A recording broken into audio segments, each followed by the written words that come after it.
बड़ी खबर आपको बता दें, मुंबई हमले के मास्टरमाइंड यानी कि आतंकी मक्की की मौत की खबर मिल रही है। पाकिस्तान में मुंबई हमले के मास्टरमाइंड की मौत की जानकारी यहां पर मिली है। लश्कर का आतंकी अब्दुल रहमान मक्की, जिसकी मौत हो चुकी है। यह आपको बता दें, आतंकी संगठन लश्कर का डिप्टी चीफ था आतंकी मक्की। 2023 में संयुक्त राष्ट्र ने मक्की को ग्लोबल आतंकी घोषित किया था। मुंबई आतंकी हमले की साजिश में आतंकी मक्की भी शामिल था। ये बड़ी जानकारी आपको दे दें, मुंबई आतंकी हमले के मास्टरमाइंड मक्की की मौत।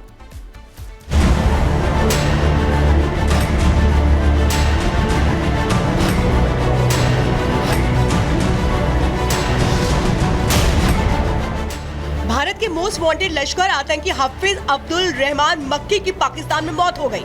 मक्की आतंकी संगठन लश्कर ए तैयबा का डेप्यूटी चीफ था और भारत के मोस्ट वांटेड आतंकी हाफिज सईद का रिश्तेदार था। मीडिया रिपोर्ट्स के मुताबिक आतंकी मक्की की मौत हार्ट अटैक की वजह से बताई जा रही है। आपको बता दें कि मक्की का हाथ 26 नवंबर 2008 को हुए मुंबई हमले में था। मुंबई आतंकी हमले के बाद संयुक्त राष्ट्र में मक्की के ऊपर प्रतिबंध लगाते हुए 20 लाख अमेरिकी डॉलर का इनाम घोषित कर दिया गया था। पिछले साल यानी साल 2023 में संयुक्त राष्ट्र ने मक्की को अंतर्राष्ट्रीय आतंकवादी तक घोषित कर दिया था। इसके अलावा यूएनएससी ने मक्की की यात्रा पर भी रोक लगा दी थी। साथ ही साथ मक्की की संपत्तियां भी फ्रीज कर दी गई थी। बताया जा रहा है कि मक्की पिछले कई दिनों से बीमार चल रहा था। लाहौर के एक निजी अस्पताल में वो भर्ती था, जहां उसका इलाज चल रहा था, लेकिन हाई डायबिटीज की वजह से उसे दिल का दौरा पड़ा और आतंकी मक्की के अस्पताल में मौत हो गई। Bureau report, Republic Bharat.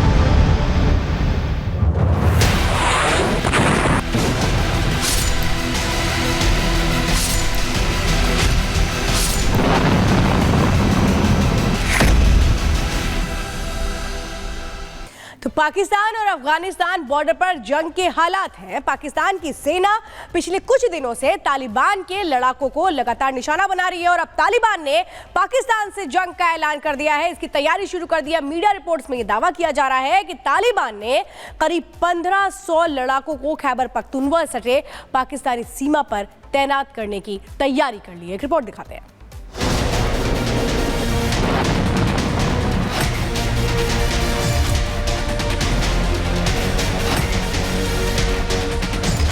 Afghan Pakistan border की तरफ बढ़ता ये गाड़ियों का काफिला और उस पर तालिबानी झंडा ये बताने के लिए काफी है कि अब कुछ बड़ा होने वाला है।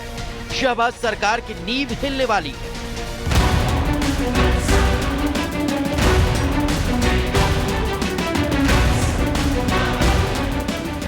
एक तो नहीं बल्कि पूरे 15,000 लड़ाकों ने बॉर्डर की तरफ कूच कर दिया है। मकसद पाकिस्तान को उसी की भाषा में जवाब देना।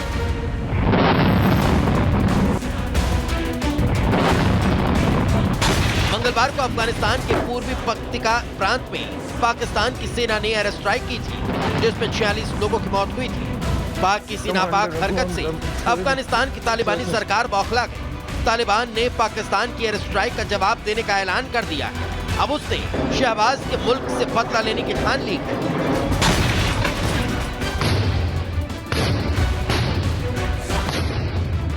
अफगानिस्तानी तालिबान ने आर पार कमन बनाते हुए अपने 15,000 लड़ाकों को अफगानिस्तान और पाकिस्तान के बॉर्डर की तरफ रवाना कर दिया।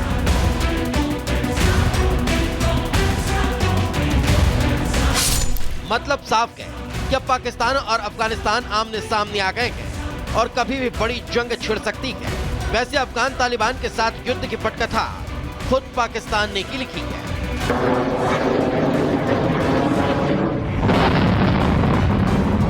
पाकिस्तान ने अफगानिस्तान में की गई अपनी एयर स्ट्राइक को टीटीपी आतंकियों के खिलाफ सैन्य कार्रवाई करार दिया, लेकिन अफगान सरकार ने इसे कायराना हरकत बताया और अफगानी नागरिकों को जानबूझकर टारगेट करने का आरोप लगाया। अब ऐसे में अफगानिस्तान सरकार ने बदला लेने का ऐलान करते हुए बॉर्डर पर हलचल बढ़ा दी है। टैंक और दूसरे खतरनाक हथियारों की तैनाती बढ़ा दी गई। अब ऐसे में सवाल है कि क्या अफगान तालिबान से जंग के लिए पाकिस्तानी आर्मी तैयार है? क्या पाकिस्तान में वो ताकत अफगान तालिबान के लड़ाकों से युद्ध कर सके? खुद कंगाली से जूझ रहे पाकिस्तान के पास क्या जंग के लिए पैसे हैं? क्या पाकिस्तान एक और जंग झेलने के लिए तैयार है? ये सवाल इसलिए अहम हो जाते हैं क्योंकि पाकिस्तान की माली हालत बद से बदतर है। पाकिस्तान अपना खर्च विदेशों के रहम करम पर चला रहा है। ऐसे में शहबाज सरकार क्या जंग का खर्च उठाने की हिम्मत करेगी? एक तरफ अफगानिस्तान ने पाकिस्तान के खिलाफ मोर्चाबंदी कर ली है, तो दूसरी तरफ टीटीपी ने भी पाक के खिलाफ जवाबी कार्रवाई की चेतावनी जारी की है। टीटीपी कमांडर ने वीडियो जारी कर कहा,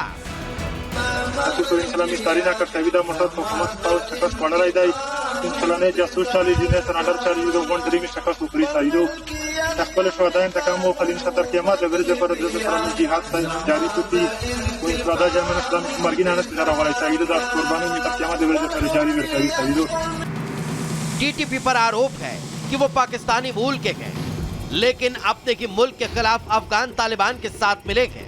इसलिए पाकिस्तानी सेना टीटीपी को जड़ से खत्म करने पर आमादा है। लेकिन अब ये पाकिस्तान पर भारी पड़ता नजर आ रहा है, क्योंकि तालिबान ने अब पाकिस्तान को कुचलने का मन बना लिया। Bureau report, Republic Bharat. और अब बात संभल की करेंगे। संभल में प्रशासन की ओर से जो बावड़ी खोज निकाली गई है, उस पर मालिकाना अधिकार आपको बता दें राजा चंद्रविजय का है। उनसे रिपब्लिक भारत ने खास बातचीत की है। क्या कुछ कह रहे हैं, एक बार सुनिए। रिपब्लिक भारत की टीम आज एक ऐसे शख्स के पास आ चुकी है जिनका वाकई में मालिकाना हक उस बावड़ी पर है। यही नहीं, उस बावड़ी के अलावा बात अगर हम करें बिजनौर की, बदायूं की, चाहे बात करें मुरादाबाद की या फिर संभल की, इन तमाम इलाकों में कई ऐसी ज़मीनें, कई ऐसी पुलें, कई ऐसी सड़कें जिन राजाओं ने बनवाई है, आज हम उन्हीं के पास आ खड़े। पहले आपको ये किला दिखा दूं। देखिए, इस किले का निर्माण जिन राज परिवारों की तरफ से किया जा रहा है, आज वही राजा हमारे साथ हैं और उनसे बातचीत करने के लिए यहाँ पर आप पहुँचे हैं और जानेंगे वो सब कुछ कि आखिर चंद्रविजय जी कहते क्या हैं। राजा चंद्रविजय जी हमारे साथ हैं जिनका मालिकाना हक बावड़ी पर है। उसके साथ ही साथ कई ऐसी ज़मीनें इस सहसपुर इलाके में, मुरादाबाद में, जिससे कई लोगों का रोज़गार चलता है और कई लोगों का घर परिवार भी उसी से चलता है। बहुत बहुत स्वागत है रिपब्लिक भारत में आपका सर। धन्यवाद आपका। चंद्रविजय जी, पहला सवाल ये, क्योंकि पूरे देश भर में बावड़ी को देखिए लेकर चर्चाएं हैं, बावड़ी का मालिकाना हक किस पर है, लोग लगातार ये सवाल कर रहे हैं। पहला रिएक्शन आपका इस पर? हमारे परिवार की बनाई हुई है, हमारे परिवार की मिल्कियत है, हमारे परिवार की संपत्ति है, बिल्कुल स्पष्ट है जी। अब मांगने को या कहने को या हक जताने को कोई भी करे, उसके पास, मेरे पास कोई इलाज नहीं है जी। हमारे पुरखों की बनाई हुई है। कई लोगों ने आके, जैसे शिप्रा जी जैसे कई महिलाओं ने दावा किया कि नहीं, इस पर हमारा हक है, हम कोई लोग दान में देकर चले गए, इसकी देखरेख हमारी जिम्मेदारी है। ऐसे लोगों को लेकर क्या कहना चाहेंगे? मैं कुछ नहीं कह सकता हूँ, क्योंकि मैं उन लोगों से परिचित नहीं हूँ, मैं जानता नहीं हूँ कौन है जी। तो मैं क्या टिप्पणी करूँ?